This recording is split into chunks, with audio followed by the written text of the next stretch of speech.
দুনিয়ার সম্পদ, লোভ, লালসা এগুলো নিয়ে পড়ে থেকো না। সূরার নাম হচ্ছে সূরাতুত তাকাসুর। চিল্লায় বলেন কি নাম? এই সূরার সেন্ট্রাল সাবজেক্ট ম্যাটার হচ্ছে we have to go back to our Lord. আমাদেরকে ফিরে যেতে হবে আমাদের রবের কাছে।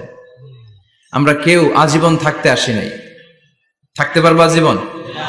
দাদা চলে গেল, বাবা চলে গেল, মা চলে গেল, মামা চলে গেল, খালু চলে গেল, এরপর আমাদের টনক নড়ে না, তাই না? পাগল পড়া হয়ে আছে এই পৃথিবীর জন্য। এই যে আমাদের ফ্যামিলি, আমাদের বাচ্চা কাচ্চা, আমাদের এত টাকা পয়সার হিসেব, মাস শেষে বাড়ি ভাড়া, গ্যাসের বিল, এটা সেটা, আপনি কি মনে করছেন যে আপনি চলে গেলে এগুলো থেমে থাকবে? কিছুই থেমে থাকবে না, সব চলবে আগের মতো। থাকবেন না আপনি, সব চলে। সকাল গড়িয়ে বিকেল হয়, শীত শেষে গ্রীষ্ম আসে, দিন শেষে রাত নামে, সব চলে, নাই শুধু আমি। চিল্লায় বলেন ঠিক কিনা? তো এজন্য এগুলি একটু ভাবেন। অনেক ব্যস্ত আমরা। এই দুনিয়ার পুরো জীবনটা এটা হচ্ছে লালসাময় একটা জীবন। লোভ, মরিচিকা, মায়াজাল, এই মায়াজালে আমরা আটকে আছি। ফলে মৃত্যুর কথা আমরা ভুলে গিয়েছি। পাগলের মতো ছুটছি, আরো টাকা লাগবে, আরো খ্যাতি লাগবে, আরো যশ লাগবে, আরো দাপট লাগবে আমার। এত টাকা দিয়ে কি হবে? এত সম্পদ দিয়ে কি হবে? এত ব্যস্ততা দিয়ে কি হবে তোমার? স্টপ, থামুন, অনেক হয়েছে। আম্মা থামুন, take a rest, take a breath and think about death. Think that you have to go back to your Lord. একটু বসেন না, একটু ভাবেন যে আমাকে চলে যেতে হবে, চলে যেতে হবে। এই কোলাহল, এই ব্যস্ততা, এগুলো থাকবে, থাকবো না আমি। সাইয়েদনা ওমর ফারুক বলেছেন, মুতু ক্বাবলা আন তামুতু, মরার আগে একবার মরো। হাসিবু ক্বাবলা আন তুহাসাবু আলাইকুম, তোমার হিসাব নেওয়ার আগে তুমি একবার নিজের হিসাবটা করো না। কাগজ বের করে একটু লিখো না কি কি ভালো কাজ করছিলা, যেগুলো দিয়ে নাজাতের ওসিলা হতে পারে। 1 2 3, আর কি কি আকাম কুকাম করছো দেখো না, লিখে দেখো তোমার অবস্থাটা কি। মরার আগে একবার মরো। মরার আগে খাটের মধ্যে শুয়ে শটান করে চোখ বন্ধ করে একবার মরার ভান করে দেখেন কেমন লাগে। চোখটা বন্ধ করেন আর ভাবেন আপনি নাই, কি কি হতে পারে ভাবেন। আপনার ছেলে মেয়েরা কান্না জুড়ে দিবে, আপনার প্রাণের স্ত্রী বিলাপ শুরু করে দিবে, বন্ধু বান্ধবের চিৎকার আর মাতম, স্থানীয় এলাকার মসজিদে ঘোষণা, অমুক এলাকার নিবাসী অমুক ভাই অমুকের ছেলে অমুক দুনিয়ায় নাই। সব আত্মীয়রা চলে আসবে, ফেসবুকে স্ট্যাটাস দেয়া হবে, সবাই সবাইকে জানাবে বিকাল 4টায় অমুক হাই স্কুল ময়দানে আপনার জানাজা। ছুটে আসবে, সবাই ছুটে আসবে আপনাকে শেষ বিদায় দিতে, গুড বাই জানানোর জন্য, আল ওয়াদা, বিদায় জানাতে আসবে সবাই। 4 তাকবীর দিয়ে আপনার জানাজা হবে, অশ্রুসিক্ত জানাজায় আপনার বিদায় হবে। কাঠের খাটিয়ার মধ্যে করে কাঁধে তুলে আপনার কবরে নেওয়া হবে। আগে থেকে খুঁড়ে রাখা কবরটার মধ্যে আপনারে বিছিয়ে দেয়া হবে। বাঁশের কচি দিয়ে তার উপরে মাটির চাপা দিয়ে সব চলে যাবে। ভাবেন না একবার চোখ বন্ধ করে, this is the circle of life, this is the nature of life. এটা সবার হবে, আমার হবে, আপনার হবে। এত মায়া, এত ভালোবাসা কই যাবে? কেউ থাকবে না, সবাই আপনার অন্ধকার কবরে রেখে দিয়ে চলে আসবে। উপরে বাঁশের কঞ্চি, তার উপরে মাটির চাপা, অন্ধকার আর অন্ধকার। এই অন্ধকার যেন শেষ হতে চায় না, শুধুই অন্ধকার, ঠিক কিনা? এজন্য আমাদের চলে যেতে হবে। দাদা গেল, চাচা গেল, মামা গেল, আমাদেরকেও যেতে হবে। জোরে কোন ঠিক কিনা? সব পরে থাকবে, চলে যেতে হবে আমাদেরকে। এজন্য আখিরাতের কথা যেন আমাদের স্মরণ হয়। বিশ্বনবী বলতেন, নাহাইতুকুম আন জিয়ারাতিল কবুর, আমি তোমাদেরকে কবর জিয়ারত করতে আগে নিষেধ করতাম, কিন্তু এখন নিষেধাজ্ঞা প্রত্যাহার করে নিলাম। এখন সব সময় তোমরা কবরের সামনে যাবা আর জিয়ারত করবা। কবরস্থানে যান তো? যান আপনারা? একটু যাবেন, একটু গেলে আখিরাতের কথাটা স্মরণ হবে। ওখানে ছোট শিশুরা শুয়ে আছে, কিশোর যুবকরা আছে, আপনার মতো তাগড়া যুবক মুরব্বীরা আছে। এরা এই এলাকায় থাকতো, এরা আকাশ থেকে নেমে আসে না, এই এলাকার সন্তান আজ নাই। একটা সার্টেন পিরিয়ড শেষে আপনিও থাকবেন না। This is the nature of life, this is the circle of life. ছোট্ট শিশু হয়ে এসেছিলেন, শৈশব, কৈশোর, যৌবন, প্রৌঢ়ত্ব। আগে ছিলেন সিঙ্গেল, বিয়ে করে হয়ে গেলেন ডবল। এরপরে আল্লাহ আপনাকে একটা মেয়ে দিল, এরপরে মেয়েকে বিয়ে দিয়ে শ্বশুর হলেন, এরপরে ওই মেয়ের ঘরে সন্তান হতে নানা হলেন। আর কতদিন? অনেক দিন হলো তো, অনেক লম্বা সময় পেয়েছেন আপনি। Think about that. এবার যাওয়ার কথা ভাবেন। আখিরাতের সামানের কথা ভাবেন, ফিরে যেতে হবে। কি শক্তিশালী যুবক, বার্ধক্য চলে আসলে লাঠি ছাড়া চলতে পারে না। কুচকুচে কালো দাড়ি সাদা হয়ে যায়, দাড়ির শুভ্রতা, বয়সের ভার, রং ধরা যৌবন জং ধরে শেষ, ঠিক কিনা? This is the circle of life. যুবক ভাইয়েরা, এটাই জীবন, চলে যেতে হবে, কেউ থাকতে পারবে না, ঠিক কিনা? এটা রিমাইন্ডার আল্লাহ এই সূরার ভেতরে দিয়েছেন যে তোমাদেরকে ফিরে যেতে হবে, এই লোভ লালসা ছেড়ে দাও। রব্বুল আলামিন বলেন, আলহাকুমুত তাকাসুরু হাত্তা যুরতুমুল মাকাবির। ও গোলাম, দুনিয়ার সম্পদ, লোভ লালসা তোদেরকে পাগল বানিয়ে দিয়েছে। এই লোভ পাগলামি কোনোদিন তোদের থামবে না যতদিন না তোরা কবরে ঢুকবি, ঠিক কিনা? কার কথা? আল্লাহ বললেন, দুনিয়ার সম্পদ আর লোভ আর মোহে তোমরা গাফেল হয়ে গিয়েছো। আখিরাতের কথা বেমালুম তোমরা ভুলে গিয়েছো, কিন্তু আখিরাতে তোমাদের যেতেই হবে, কবরের বাড়িতে তোমাদের ঢুকতেই হবে, ঠিক কিনা? যেতেই হবে, আমরা ভুলে যাই। আলহাকুমুত তাকাসুর, অতিরিক্ত পাওয়ার লোভ, বেশি বেশি খাওয়ার লোভ, বেশি বেশি জমানোর লোভ মানুষকে গাফেল বানিয়ে দিয়েছে। এটা মানুষের স্বভাব, আরো চাই আরো চাই, এই স্বভাবটা আছে না নাই? দেখবেন ছোট বাচ্চারা মসজিদের দোয়া অনুষ্ঠান শেষে জিলাপি দেয় না? আগে বাতাসা দিত না, এখন কি দেয়? জিলাপি দেয়, মিষ্টি দেয়। তো মসজিদের 2-3 গেট থেকে যদি দেয়, ছোট বাচ্চারা দেখবেন এদিক দিয়ে কয়েকটা নিয়ে আবার ওই গেটে লাইন ধরে। ওর হাত হলো ছোট হাত, ওর হাত ভর্তি জিলাপি, আর নেওয়ার জায়গা নেই, এরপর আরেক জায়গায় লাইন ধরছে, আরো লাগবে, আরো লাগবে, এই আরো আরো আরো চাই। এই স্বভাবটাই মানুষকে কুড়ে কুড়ে শেষ করে দিয়েছে। এত লাগবে কেন তোমার? চাহিদার কোনো শেষ নাই। Unlimited demand of human being. যার আছে বেশি তার চাই বেশি। যার সাইকেল আছে তার হুন্ডা চাই, হুন্ডা আছে তো প্রাইভেট কার চাই, প্রাইভেট কার আছে তো প্লেন চাই, প্লেন আছে তো হেলিকপ্টার চাই, হেলিকপ্টার আছে তো ওইটা চাই, ওইটা আছে তো সেটা চাই, ঠিক কিনা? এলাকার মেম্বার যে হয়েছে চেয়ারম্যান হতে চায়, আছে না নাই? চেয়ারম্যান সাহেব এমপি হতে চায়, আছে না নাই? এমপি সাহেব মন্ত্রী হতে চায়, আছে না নাই? তো মানুষের চাহিদার কোনো শেষ নাই। যার আছে বেশি তার চাই বেশি। এজন্য বিষ্ণু বলেছেন, উনজুরু ইলা মান হুয়া আসফালা মিন, তোমার চেয়ে যে খারাপ আছে ওর দিকে তাকাও। ওয়ালা তানজুর মান হুয়া আ'লা মিন, তোমার চেয়ে যে ভালো আছে ওর দিকে তাকায়ও না, তোমার চেয়ে যে খারাপ অবস্থানে আছে ওর দিকে তাকাও। অনেকে নিজের অবস্থান নিয়ে সুখী না, এরকম আছে না নাই? আল্লাহ আমার এটা দিল না রে, ওইটা দিল না রে, পাইলাম না রে, কিচ্ছু হয় না, কি করব জীবন, হতাশ।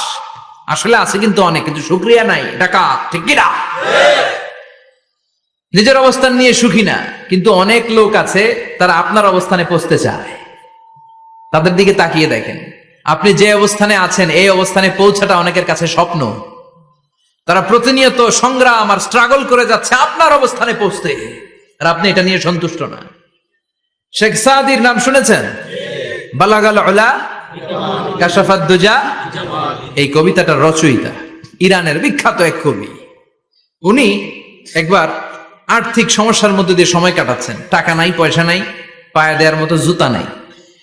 উনি খুব দুঃখ পেলেন, হায় রে, আমি ইরানের এত বড় কবি, আমার পায়ে দেওয়ার মতো জুতা নাই। দুঃখ ভরা মন নিয়ে রাস্তায় হাঁটতে বেরোলেন। হাঁটতে হাঁটতে হঠাৎ দেখলেন একটা লোক শুয়ে শুয়ে কাঁদছে, ওই লোকটার 2টা পাই নাই,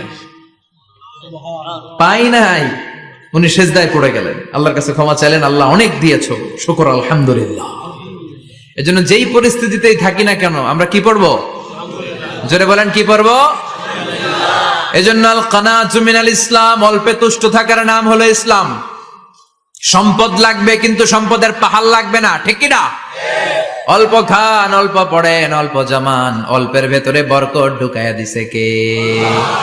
দেখবেন যাদের সম্পদ অল্প তারা সুখী বেশি।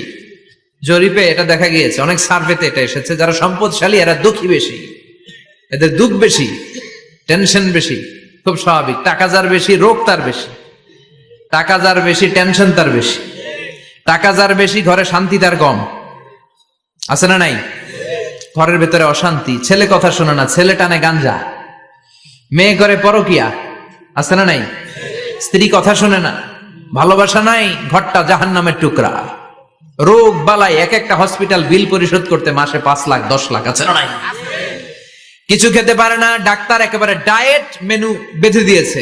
ডায়েট, ভেরি ডায়েট মেনু, এটা এটা এটা এটা কিছুই খাবেন না, শুধু গরু খাবেন না, খাসি খাবেন না, চিংড়ি খাবেন না, খালি ঘাস খাবেন, ইচ্ছে মতো ঘাস খাবেন, মানে ঘাস জাতীয় যত আইটেম আছে সব খাবেন, শাক খাবেন, সবজি খাবেন, সালাদ খাবেন, গরু, চিংড়ি, মুরগি, গোশত, ইলিশ কিছু খেতে পারে না। তাহলে রোগ বেশি, খাওয়ার মজা নাই, ঘরে সাংসারিক শান্তি নাই, খালি ব্যারাম আর ব্যারাম, ঠিক কিনা? কিন্তু সম্পদের পাহাড় ঘটেছে। আর অল্প যারা খায়, অল্প পড়ে, রিক্সাওয়ালা, কুলিওয়ালা, অল্প বেতনের চাকরি, কিন্তু হক হালালি মেনে চলে, দেখবেন শান্তি আছে অনেক। হ্যাঁ, বাসা ভাড়া দেয়, ফ্যামিলি চালায়, বাচ্চাদের স্কুল বিল, এরপরও মাস শেষে 1-2 হাজার টাকা হাতে থেকে যায়। আর ওর প্রতি মাসে 10 কোটি টাকা ইনকাম, তারপরও ব্যাংকের ঋণ আছে না নাই? সুখ কারে বলে? কিভাবে আপনি সুখকে ডিফাইন করবেন? সুখ তো টাকায় কিনা যায় না, শান্তি টাকা দিয়ে হয় না, শান্তি দেওয়ার মালিক কে? আল্লাহ। শান্তি আছে অল্প খেয়ে শুকর করার মধ্যে, শান্তি আছে আলহামদুলিল্লাহর মধ্যে। চিল্লায় বলেন ঠিক কিনা? এজন্য অল্প খাবো, অল্প পড়বো, অল্প জামাবো, অল্পের ভেতরে বরকত দিয়েছে কে? আল্লাহ। দেখেন ধনী ভাইরা খেতে পারে না, কিন্তু রিকশালার কি সমস্যা হয়?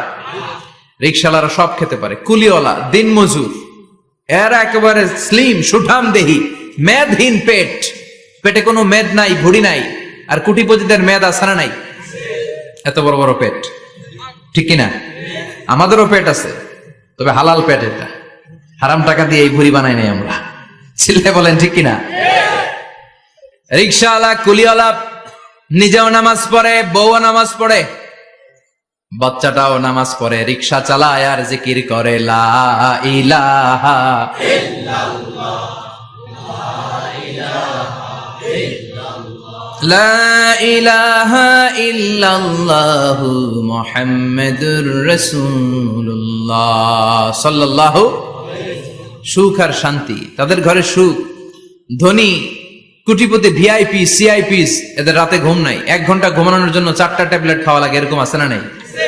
কিন্তু ঘুমের জন্য যে ট্যাবলেট খাওয়া লাগে রিকশাওয়ালা এটা জানেই না। ওর যেখানে রাইত ওইখানেই, ওর মাথা বিছনায় লাগতে দেরি, ওর ঘুম আসতে দেরি হয়। ওর ঘুমে নাকের ডাকের আওয়াজে ট্রাকের ইঞ্জিনও ফেল। সুবহানাল্লাহ পড়েন। এজন্য অনেক বেশি সম্পদের পাহাড় করা লাগবে, এই চিন্তা যেন আমাদের মাথায় না আসে। চিল্লায় বলেন ঠিক কিনা? এজন্য রব্বুল আলামিন বলেন আলহাকুমুত তাকাসুরু হাত্তা যুরতুমুল মাকাবির। বেশি বেশি সম্পদ উপার্জনের আকাঙ্ক্ষা তোমাদেরকে আখিরাত থেকে গাফেল বানিয়েছে। এই গাফলতি কশিন কালেও তোমাদের কমবে না যতক্ষণ না তোমরা কবরে ঢুকবা। হাত্তা যুরতুমুল মাকাবির, মাকবারাতুনের প্লুরাল মাকাবির, যতক্ষণ না কবরে না ঢুকবা, কবরস্থান তোমার আবাসস্থল না হবে, ততক্ষণ পর্যন্ত এই চাই চাই মানসিকতা কমবে। মানুষের স্বভাব হলো আরো চাই, আরো চাই, আরো চাই করে ফকিরেরা। কারা? ইয়া আইয়ুহান নাসু আনতুমুল ফুকারাউ ইলাল্লাহ ওয়াল্লাহু হুয়াল গানিয়ুল হামিদ। সুবহানাল্লাহ পড়েন। আল্লাহ ডেকে বললেন গোলাম আনতুমুল ফুকারা ইলাল্লাহ, তোমরা সবাই ফকির, ধনী হলো একজন, তিনি কে? আল্লাহ শুধু ধনী। আর মানুষের স্বভাব হচ্ছে আরো চাই, আরো চাই। ওর 2 তলা বিল্ডিং, আমার 3 তলা লাগবে, ওর 2টা গাড়ি আছে, আমার 3টা লাগবে, আছে না নাই? বিশ্বনবী বললেন কিয়ামতের আগ দিয়ে মানুষের মধ্যে আকাঙ্ক্ষায় প্রতিযোগিতা বেড়ে যাবে, প্রতিযোগিতামূলক টেন্ডেন্সি। কার চেয়ে কে বড় হতে পারে, কার চেয়ে কে বেশি টাকার পাহাড় বানাতে পারে, আছে না নাই? বিশ্বনবী বললেন ওয়া আনতারাল হুফাতাল উরাতাল আলাতা রিয়া আশ-শাইয়াতা তাওয়ালুনা ফিল বুনিয়ান। কিয়ামতের আগে এমন কিছু লোক যাদের গায়ে দেওয়ার মতো জামা ছিল না, পায়ে দেওয়ার মতো জুতা ছিল না, পেটে দেওয়ার মতো খাবার ছিল না, সমাজের কেউ তাদেরকে চিনতো না। হঠাৎ করে এই লোকগুলো ধনী হয়ে যাবে। And they will start to construct, they will compete to construct high rises building in the cities. শহরে গ্রামে এরা বড় বড় বিল্ডিং বানানো শুরু করবে। এই উঁচা উঁচা বিল্ডিং আমাদের সমাজে আছে না নাই? আজ থেকে 20 বছর আগে ছিল?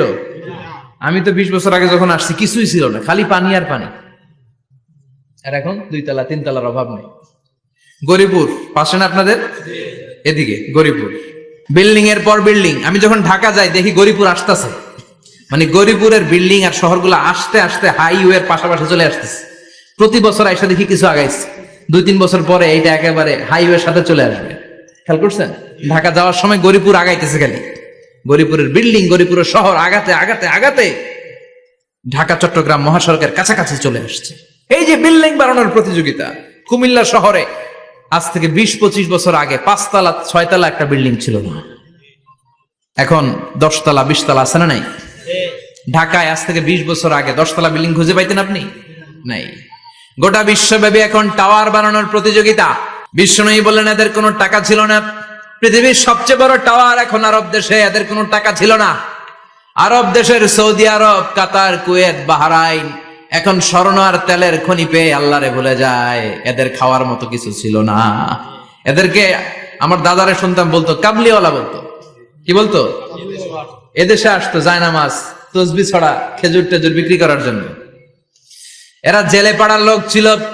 আরব সাগরের তীরবর্তী এলাকার মানুষ, সাগরের মাছ মেরে এরা জীবন ধারণ করতো। আল্লাহ এদেরকে তেলের খনি দিলেন, গ্যাসের খনি দিলেন। এখন তারা বড় বড় টাওয়ার বানায়, আছে না নাই?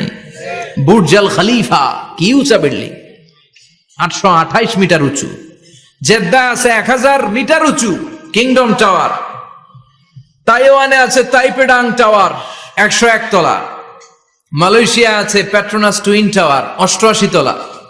চায়নাতে আছে সাংহাই টাওয়ার, একটার পর একটা টাওয়ার। প্রতি বছর অ্যানাউন্স করতেছে যে ওদেরটা আছে আমাদেরটা বড় বানাবো। কাতার কয় ওরা বানাইলে আমরা পারবো না কেন, আমরা বানাবো আরো বড়, আছে না নাই? শাগালাত কুমুত তাকাসুর, যে আরো লাগবে, আরো বড় হতে হবে, এই টেন্ডেন্সি মানুষকে আখিরাত থেকে একেবারে গাফেল বানিয়ে দিয়েছে। চিল্লায় বলেন ঠিক কিনা? টাকার পাহাড় বানাতে চায়, দরকার থাকলেও চায়, না দরকার থাকলেও চায়।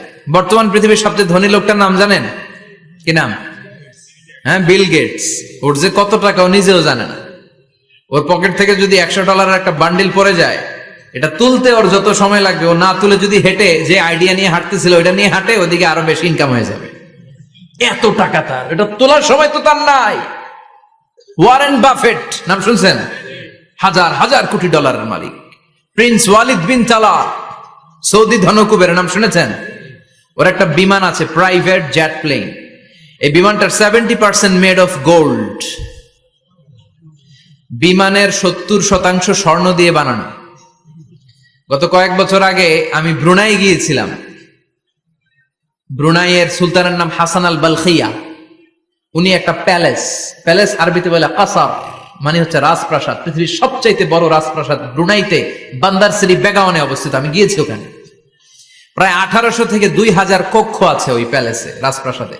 ওই রাজপ্রাসাদের টয়লেটের কমোড গুলো মেড অফ গোল্ড, স্বর্ণ দিয়ে বানানো। আউযুবিল্লাহ পড়বেন না? এই হাসান আল বালখিয়া নিজে বিমান চালায়। ওর সংগ্রহে 500টা রোলস রয়েস লাক্সারিয়াস কার আছে। 500 রোলস রয়েস। গুগল, ইউটিউব যারা করেন সার্চ দিয়ে দেখবেন ওর কি পরিমাণে গাড়ি। রোলস রয়েস গাড়ি হচ্ছে one of the luxurious car in the world. Car ব্র্যান্ডের মধ্যে যত দামি কার ব্র্যান্ড আছে, এর মধ্যে রোলস রয়েস একটা, যেগুলোর দাম কমসে কম এদেশের টাকায় 8 কোটি থেকে 10 কোটি টাকা। আচ্ছা বলেন, এই গাড়িগুলো যারা হাই প্রোফাইলের ভিআইপিস, তারা ফ্যামিলির সবাইকেও যদি একটা করে গাড়ি দেয়, একজনের কয়টা গাড়ি দরকার? 5টা, 10টা, 20টা। ধরলাম যে 20টা গাড়ি লাগবে ওনার। 500 গাড়ি দিয়ে উনি কি করবে? তার সংগ্রহে 500টা রোলস রয়েস। স্বর্ণেরও গাড়ি আছে, তার স্বর্ণের পালঙ্ক আছে, আমি দেখে এসেছি। পোরশে, ফারারে, লাম্বরগিনি, এই টাইপের যে ব্র্যান্ড গুলো আছে, অভাব নাই। তার মানে আছে, যার বেশি চায় তত বেশি। চিৎকার করে বলেন ঠিক কিনা? এজন্য আল্লাহ বললেন আলহাকুমুত তাকাসুরু হাত্তা যুরতুমুল মাকাবির। দুনিয়ার লোভ তোমাদেরকে আখিরাত থেকে গাফেল বানিয়ে দিয়েছে। দুনিয়ার লোভ লালসার মধ্যে পড়ে আখিরাতকে বেমালুম তোমরা ভুলে গিয়েছো। এই গাফলতি কোনোদিন কমবে না যতদিন না তোমরা কবরে ঢুকো। ঠিক কি না? সম্পদ উপার্জনে ইসলাম বাধা দেয় না, কিন্তু সম্পদ হৃদয়ে স্থান দেয়া যাবে না। সম্পদ উপার্জন করতে হবে, খরচ করে ফেলতে হবে। বেশি সম্পদশালী হতে হলে আল্লাহ সন্তুষ্টির জন্য যাকাত দিতে হবে। কে দিতে হবে? দে যাকাত, দে যাকাত, তোরা দে রে যাকাত। তোর দিল খুলবে পরে, আগে খোলো খাত। দে যাকাত, দে যাকাত, তোরা দে রে যাকাত। ঠিক কিনা? দিল পরে খুলবে, আগে হাত খোলেন। হাত খুললে দেখবেন দিলটারে খুলে দিয়েছে কে? সাইয়েদনা মুসা আলাইহিস সালামের জামানায় ওনার চাচাতো ভাই ছিল মিশরের সবচাইতে বড় ধনী, যাকাত দেয় নাই। তার কি করুণ পরিণতি হয়েছে কোরআনে আছে না নাই? এত সম্পদ ছিল, তার সম্পদগুলো সে সিন্ধুকে আটকে রাখতো। আর এই সিন্ধুকের চাবিগুলো আলগানোর জন্য, কাঁধে নেওয়ার জন্য 10 জন লোক লাগতো। সিন্ধুক কাঁধে নেওয়ার জন্য, সিন্ধুকের চাবির গোছা কাঁধে নেওয়ার জন্য কয়জন? তাহলে কি পরিমাণ সম্পদ ছিল? সাইয়েদনা মুসা বললেন, সম্পদের মালিক তুই হস নাই, আল্লাহ বানাইছে। কারণ বলে, ইন্নামা উতিতুহু আলা ইলমিন ইনদি, আল্লাহ আমারে সম্পদ দেয় নাই, আমি আমার মেধা খাটিয়ে সম্পদ বানিয়েছি। যাকাত আমি দেব না। মুসা বললেন, তাহলে আযাবে পড়বি। কারণ কয়, পারলে আযাবান, পারলে আযাবান। আল্লাহ বললেন, ফাখাসাফনা বিহি ওয়া বিদারহিল আরদ, ও মুসা নিরাপদ দূরত্বে চলে যাও, এখনই ভয়ঙ্কর ভূমিকম্প হবে, আযাব দেব। কারণ সহ কারণের সব সম্পদ আমি জমিনের ভেতরে ঢুকায়া দেব। আমি নিজে কারণের বাড়ি দেখে এসেছি। মিশরের রাজধানী কায়রো থেকে প্রায় 150 কিলো দূর একটা জেলা আছে, ফায়ুম জেলা। ওইখানে কারুনকে আল্লাহ তার সব সম্পত্তি সহ মাটিতে দাবিয়ে দিয়েছেন। দাবাতে দাবাতে হাঁটু পর্যন্ত যখন কারুন জামিনে দেবে যায়, ভাবছে উঠে যাবে। কোমর পর্যন্ত যখন মাটির মধ্যে দেবে যায়, ভাবছে উঠতে পারবে। গলা পর্যন্ত যখন দেবে যায়, হাত তুইলা কয়, আমি ঈমান আনলাম।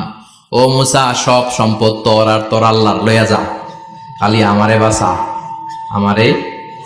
সব গাদ্দারদের একই পরিণতি। ফেরাউনরেও যখন আল্লাহ লোহিত সাগরে পানি খাওয়াতে খাওয়াতে পেটটা এত বড়, হাত তুলা কয়, আনা মিনাল মুসলিমিন, আমি মুসলমান, আমি ভালো মানুষ। আল্লাহর কোরআন সাক্ষী, সে বলেছে আনা মিনাল বনি ইসরাইলরা যে আল্লাহরে মানে, আমিও তারে মানি, আমিও আল্লাহর দলের একনিষ্ঠ কর্মী। আর পানি খাইতে পারি না, আল্লাহ বাঁচাও। আল্লাহ কয়, আরো খা। শেষ, ফেরাউন শেষ, নমরুদ শেষ, কারুন শেষ। পুরো সম্পদ সহ আল্লাহ কারুনকে জামিনের ভেতরে দাবিয়ে দিলেন। এজন্য সম্পদ যাদের বেশি, যাকাত দেওয়ার দরকার আছে না নাই?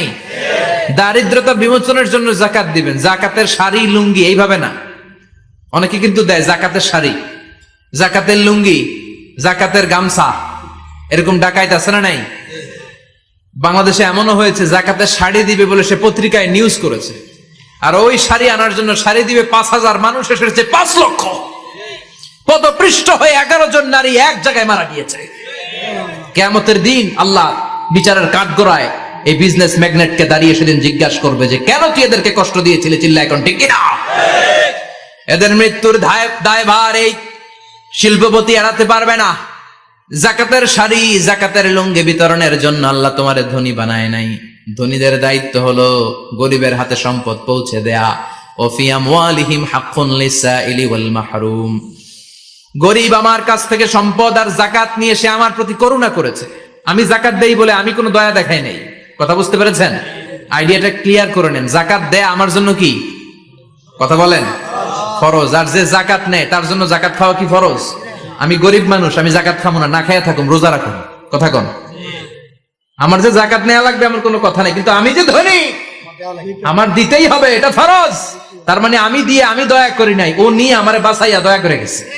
চিৎকার করে বলো ঠিক কিনা? ইসলাম বলে রাস্তার এক পাশে 5 তলা আর এক পাশে গাছতলা, এটার নাম ইসলাম না। খেটে খাওয়া মানুষ, সুবিধা বঞ্চিত মানুষদের দ্বারে যে তুমি যাকাতের টাকা পৌঁছে দাও। যাকাতকে ফরজ করা হয়েছে দারিদ্রতা বিমোচনের জন্য। আপনি শাড়ি লুঙ্গি দিলে কি হবে? ওরে শাড়ি দিচ্ছেন দুপুরে, রাত্রেবেলা ও আরেক জায়গায় লাইন ধরে আছে, বিরিয়ানির প্যাকেট দিতেছে ওইখানে। কথা কোন, সারাটা বছর ও যাকাতের টাকা নেবে, ওর কিচ্ছু হবে না। বরং এমন কিছু তাকে করে দিতে হবে যেটা দিয়ে সে ফ্যামিলি লিড করতে পারে। একটা সিএনজি কিনে দেন, ওই ফ্যামিলিতে কোনো যুবক থাকলে সিএনজি চালায়া, অটো চালায়া ফ্যামিলিটারে চালাবে। একটা টঙের দোকান করে দেন, চায়ের দোকান, চা বিক্রি করে ফ্যামিলিটারে চালাবে। অস্ট্রেলিয়ান একটা গাই কিনে দেন, গরুর দুধ বিক্রি করে তার ফ্যামিলি চলবে। কিংবা মাছের একটা খামার করে দেন, মুরগির খামার করে দেন, ঠিক কিনা? ওমরে ফারুক বলতেন, এমন ভাবে যাকাত দাও যাতে করে যাকে যাকাত দিয়েছে জীবনে কোনোদিন সেজন্য আর কারো কাছে যে হাত পেতে যাকাতের জন্য দাঁড়িয়ে না থাকে। এই বিধানটা কার? এজন্য আল্লাহ বললেন, আলহাকুমুত তাকাসুরু হাত্তা যুরতুমুল মাকাবির। দুনিয়ার লোভ লালসা তোমাদের কমবে না যতদিন না তোমরা কবরে ঢুকো। কার কথা? চিল্লায় বলেন কার? এজন্য দুনিয়ার প্রতি যে আমাদের লোভ, এটা কি বাড়াইতে হবে না কমাইতে হবে? এই দুনিয়ার জীবন এটা ক্ষণিকের। অমাল হায়াতুদ দুনিয়া ইল্লা মাতাউল গুরুর, এটা ভোগের সামগ্রী, আজ আছে কাল না, এটা হাতের ময়লা। দুনিয়ার এই জীবনের দৃষ্টান্ত হচ্ছে 4টা স্বর্ণের টুকরা আর 3টা লাশের মতো। স্বর্ণের টুকরা 4টা, চিৎকার করে বলেন তো কয়টা? লাশ 3টা, জোরে বলেন কয়টা? অনেক অনেক আগের যুগের 3জন যুবক জীবিকার তাগিদে তারা বের হয়েছে কর্মসংস্থান করে খাবে। পথিমধ্যে তারা গুপ্তধন পেয়েছে, স্বর্ণের বার পেয়েছে, তো বড় বড় 4টা পেয়ে তারা মহা খুশি, আমাদের আর কাজ করা লাগবে না, এগুলো বেচে আজীবন খাবো, সুখে থাকবো। তো 3জন মিলে বললো 4টা স্বর্ণের টুকরা 3জনের মধ্যে ভাগ করে দেওয়ার আগে একজন এক কাজ কর, বাজার থেকে কিছু রুটি নিয়ে আয়, খুব ক্ষুধা লেগেছে, খেয়ে নেই। একজনের রুটি আনতে পাঠিয়ে 2জন মিলে ভাবে ওইটারে যদি মেরে ফেলতে পারি তাহলে তো তোর আর আমার মধ্যে কোনো ঝামেলা নাই। স্বর্ণের টুকরা কয়টা? তুই নিবি 2টা, আমি নেব 2টা।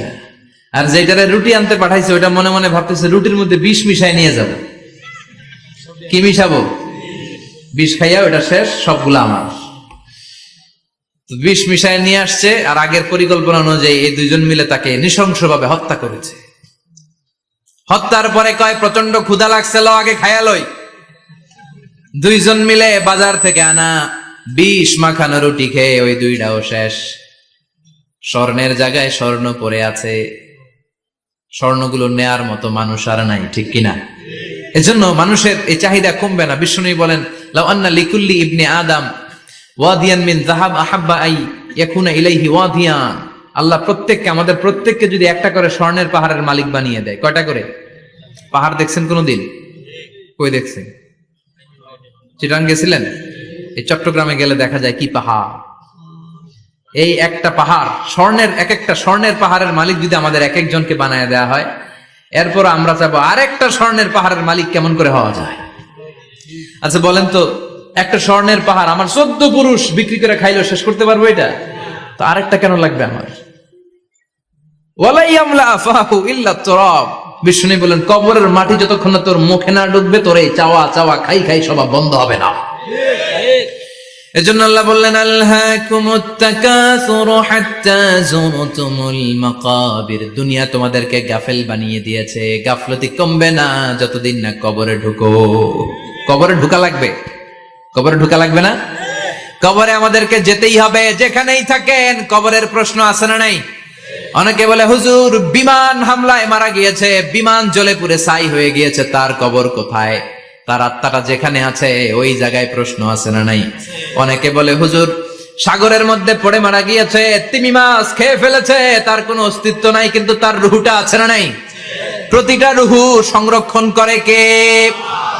প্রত্যেকটা আত্মা আল্লাহর কাছে সংরক্ষিত থাকে। প্রতিটা রুহু, প্রতিটা মানুষ মালাকুল মাউতকে দেখতে পায়। আপনিও দেখবেন, আমিও দেখব।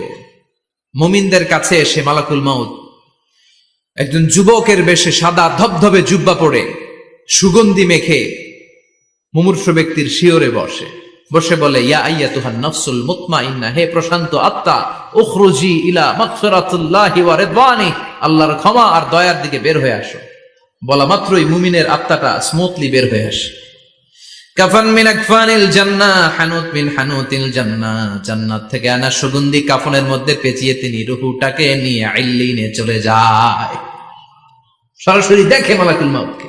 আর যারা ইসলাম বিরোধী, কোরআন বিরোধী, তাদের সামনে এসে মালাকুল মাউত ত্রাস সৃষ্টি করে। আগে ধমক। হাইওয়েতে মাঝে মাঝে ডাকাতি হয় না? বাসগুলোর মধ্যে যখন ডাকাতি হয়, বাসে থাকে 50 জন, ডাকাত ঢুকে 5 জন, এই 5 জনের ভয়ে সবগুলো পেশাব করে দেয়। কারণ ত্রাস সৃষ্টি করে। এসেই চাইনিজ কুড়াল দিয়ে আগে কুবায় দেয় 4-5 জনের। রক্ত দেখে কি দেওয়ার সব আগে রেডি করে রাখে। মালাকুল মাউত এসে কাফের নাস্তিক মুশরিকদের সামনে সেরকম একটা ত্রাস সৃষ্টি করে, ভয়ে লোকটা কাঁপতে থাকে। ওর কাছে ভদ্র ভাষায় কথা বলে না, সুন্দর জামা পরে আসে না, কালো কুচকুচে চেহারা, ভয়ঙ্কর একটা রূপ নিয়ে, আকৃতি নিয়ে ইসলাম বিরোধীদের মাথার সামনে আসে, দুর্গন্ধযুক্ত চেহারার দেহ নিয়ে ধমক দিয়ে বলে, ও পাপাত্তা, ইয়া আইয়াতুহান নাফসুল খাবিসা উখরুজি ইলা গাদাবিল্লাহ, হে পাপাত্তা, আল্লাহর রাগ, ক্রোধ আর গজবের দিকে বের হয়ে আয়। মুমিনের আত্মা বলার সাথে সাথে যেমনি মুমিনের দেহ থেকে বের হয়ে জান্নাতি কাফনের ভেতরে ঢুকে, কাফেরদের আত্মাও কি এরকম তাড়াতাড়ি বেরোতে চায় নাকি? কাফেরদের আত্মা বেরোতে চায় না। ডানে দৌড়, বায়ে দৌড়, সামনে দৌড়, পেছনে দৌড়, আহা দৌড়াদৌড়ি করে। মালাকুল মাউত এটাকে টেনে হিচড়ে, একটা জীবিত ছাগলকে জবেহ না করে, জবাই না করে, তার চামড়া উল্টা দিকে টেনে হিচড়ে বের করলে ছাগলটা যত কষ্ট পায়, এর সে কমসে কম 70 গুণ বেশি কষ্ট দিয়ে কাফের মুশরিক আর গাদ্দারদের রূহ কবজ করা হয়।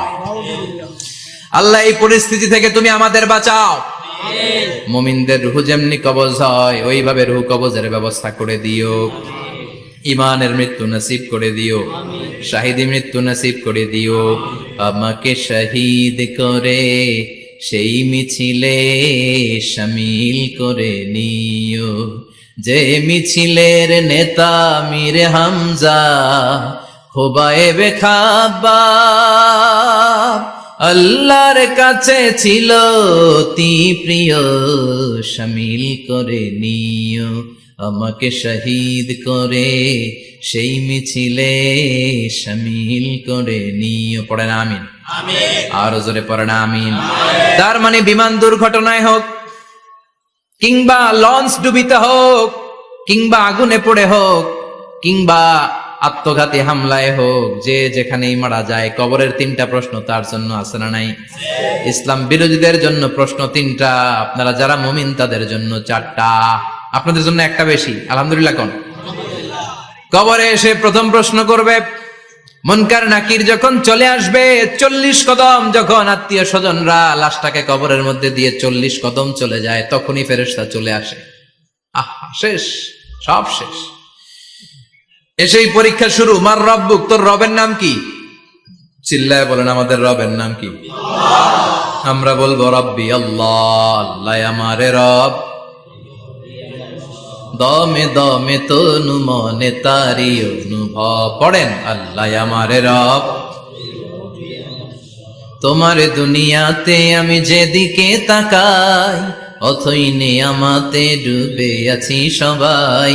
পাখ পাখালির গানে শুনি তসবিহ কল রব, তসবিহ কল রব, আল্লাহ আমারে রব। প্রথম প্রশ্ন, তোমার রব কে? আমরা বলবো আমাদের রব আল্লাহ। দ্বিতীয় প্রশ্ন, ওমা দীনু, তোমার ধর্মের নাম কি? আমরা কি বলবো? তৃতীয় প্রশ্ন, বিশ্বনবীর চেহারা দেখিয়ে বলা হবে আতারিফু হাদার রাজুল, এই লোকটারে চিনো নাকি? আমরা বলবো চিনি, আমাদের প্রাণের নবী, ঠিক কিনা? চাঁদের চেয়ে সুন্দর তুমি নবী আমার কমলিহিওয়ালা, দু জাহানের বাদশাহ তুমি প্যারা নবী সাল্লে আলা, চাঁদের চেয়ে সুন্দর তুমি নবী আমার কমলিওয়ালা, ঠিক কিনা? 3টা প্রশ্নের যথাযথ উত্তর যখন দিয়ে দিলেন, আপনার জন্য অতিরিক্ত আরেকটা প্রশ্ন করা হবে, ওয়ামা ইলমুক, তোমার নলেজ কি? 3টা প্রশ্নের উত্তর যে তুমি করতে পারলা, কিভাবে পারলা, কেমনে জানলা? নকল করে বলছো নাকি জেনে বুঝে আসছো? নকল হয় না? নকল হয়। এখন মনে হয় এগুলো একটু কমছে। একটা সময় ছিল অনেক নকল হইতো। পাঞ্জাবের ভিতরে নকল, পকেটের নকল, টুপির ভিতরে নকল, মৌজার ভিতরেও নকল, এমনকি মেয়েরাও নকল করে পরীক্ষার হলে আসে না নাই? স্কেলের মধ্যে লিখে নিয়ে যায়, হাতের মধ্যে লিখে নিয়ে যায়, ওড়নায় লিখে নিয়ে যায়, কাপড়ে লিখে নিয়ে যায়, আসে না নাই? ফেরেশতারা বলবে নকল করছো নাকি? কেমনে জানলা? 3টা প্রশ্নের উত্তর তুমি কেমনে বললা? আল্লাহ তোমার রব, ইসলাম তোমার ধর্ম, এই লোকটা বিশ্বনবী, কেমনে চিনলা? আপনাকে তখন বলতে হবে আমি কোরআন থেকে শিখেছি, আমি হাদিস থেকে শিখেছি, আমি ইসলাম জেনে বুঝে মেনেছি, আমি আন্দাজে কোথাও ঘুরি নাই। চিল্লা এখন ঠিক কিনা? আপনাকে বলতে হবে, এজন্য শিখতে হবে, প্রতিনিয়ত ইসলাম সম্পর্কে জানতে হবে, আখের গোছাতে হবে, জীবনটাকে আলোকিত করতে হবে। চিল্লায় বলেন ঠিক কিনা? 4টা প্রশ্নই যখন হয়ে গেল, ফেরেশতারা বলবে আহলান ওয়া সাহলান ওয়া মারহাবান বিক, খোশামদেদ, কংগ্রেচুলেশন, খোশামদেদ, কংগ্রেচুলেশন, সব প্রশ্নের উত্তর তুমি পেরেছো। ফায়ুফসাহু লাহু কবরুহু 70 যিরান, আপনার কবরটারে 70 হাত লম্বা করে দেয়া হবে। ওয়া ইফতাহু লাহু বাবুন ইলাল জান্নাহ, আপনার কবর থেকে জান্নাতের দিকে দরজা খুলে দেয়া হবে।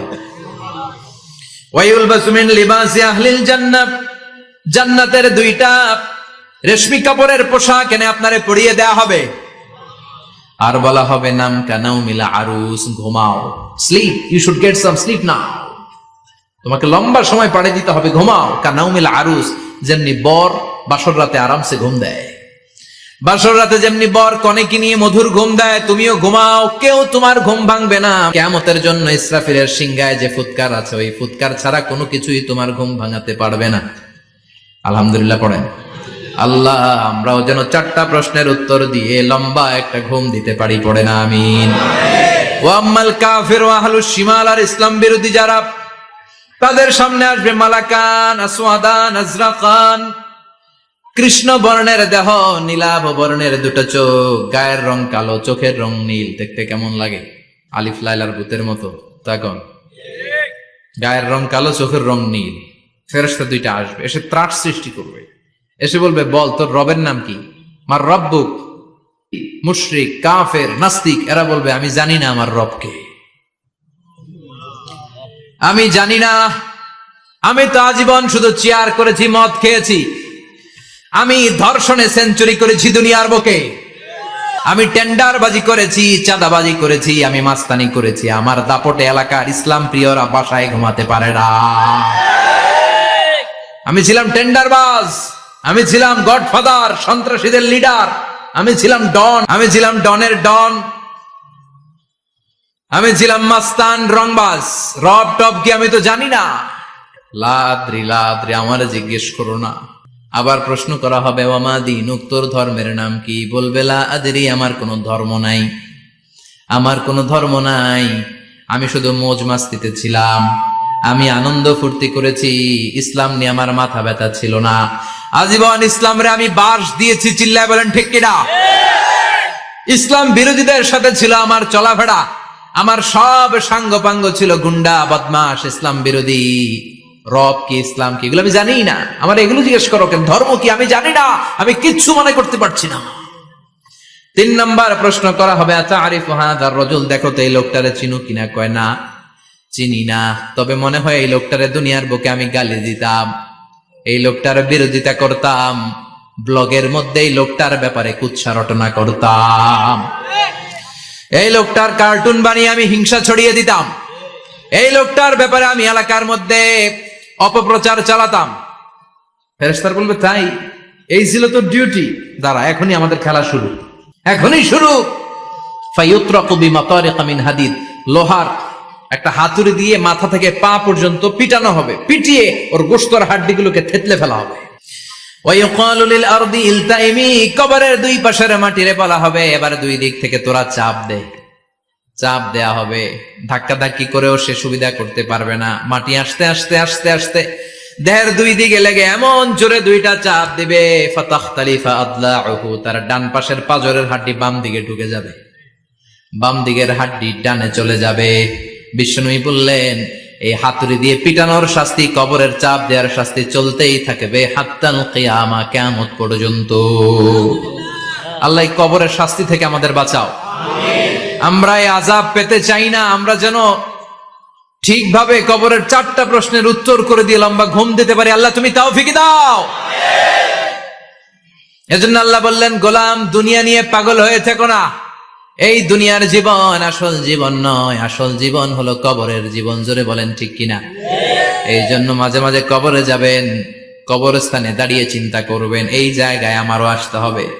দিন যাবে, রাত আসবে, বৃষ্টি হবে, শীত আসবে, কেউ আমার দেখতে আসবে না, একা থাকতে হবে, একা, বড় একা, অন্ধকার, বড়ই অন্ধকার। ওই কবরের জীবনের সামান গোছানোর দরকার আছে না নাই? ওই কবরে সুখে শান্তিতে থাকতে চাইলে নামাজ পড়ার দরকার আছে না নাই? কোরআন পড়ার দরকার আছে না নাই? ছেলে মেয়েগুলোরে মানুষের মতো মানুষ করার দরকার আছে না নাই? আমরা যেন ইসলামের পক্ষে থাকি, আমরা ইসলামের কোন বিপক্ষে শক্তির সাথে যেন হাত না মিলাই, সব সময় যেন আমরা কোরআনের পক্ষে থাকি, ইসলামের পক্ষে থাকি। 5 ওয়াক্ত সালাত গুলো যেন জামাতের সাথে আদায় করি, আব্বা আম্মার যেন খেদমত করি, আর বিনয়ী মানুষ যেন হতে পারে। ঠিক কিনা? আল্লাহ আমাদের সবাইকে কথাগুলো বুঝে আর আমল করার তৌফিক দান করো।